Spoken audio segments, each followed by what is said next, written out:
Joyful Soul Story Time. This story is called Koala Lou, written by Mem Fox, illustrated by Pamela Lofts, published by the Penguin Group.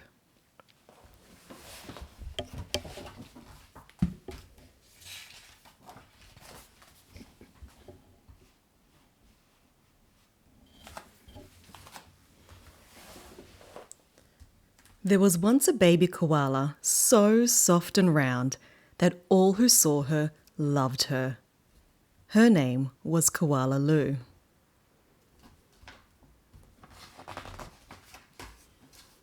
The emu loved her, the platypus loved her, and even tough little koala claws next door loved her.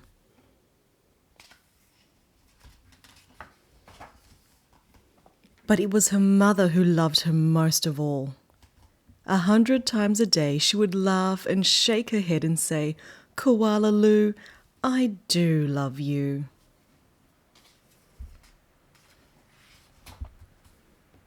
Whenever she stretched in the early morning sun, or climbed a gum tree, or bravely went down the track all by herself, her mother would smile and say, "Koala Lou, I do love you."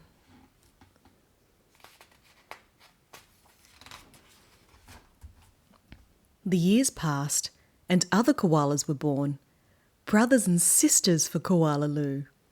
Soon her mother was so busy she didn't have time to tell Koala Lou that she loved her, although of course she did.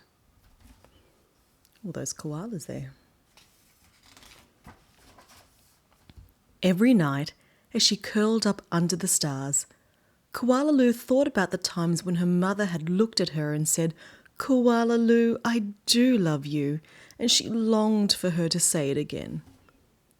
One night, Koala Lou had a splendid idea. Preparations had begun for the Bush Olympics. She would enter the Olympics. She would compete in the gum tree climbing event and she would win, and her mother would fling her arms around her neck and say again, "Koala Lou, I do love you." Koala Lou began her training right away. She jogged and puffed and lifted weights and panted. She hung from a branch with one claw at a time till she ached. She did push-ups till her stomach hurt. And last of all, she climbed the tallest tree that she could find, over and over and over again. Sometimes her mother would watch her and ask, "How are you going, Blossom?" "Fine, just fine," Koala Lou would reply. That is very high up, isn't it? At last, the day of the Bush Olympics arrived.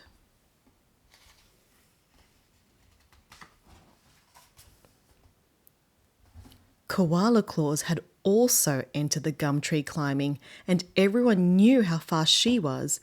But Koala Lou wasn't scared. She saw her mother in the crowd and imagined her saying again, "Koala Lou, I do love you." Her heart filled with hope.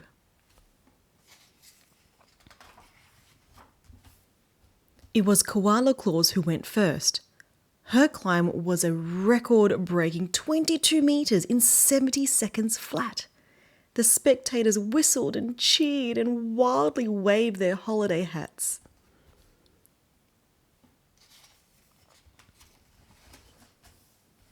"Can I do better than that?" thought Koala Lou. "I must."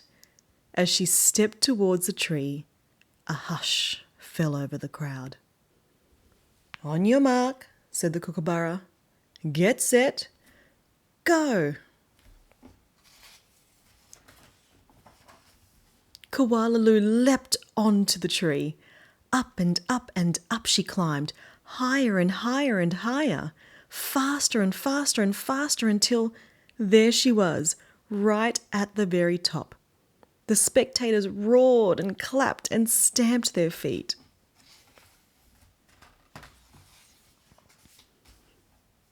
But she wasn't fast enough.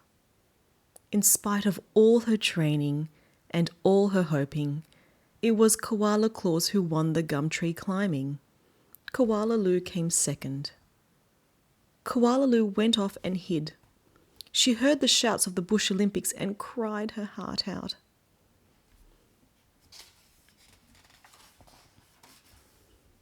When the first stars of evening appeared in the sky, Koala Lou crept home through the dark and up into the gum tree. Her mother was waiting for her. Before she could say a word, her mother had flung her arms around her neck and said, "Koala Lou, I do love you. I always have and I always will." And she hugged her for a very long time.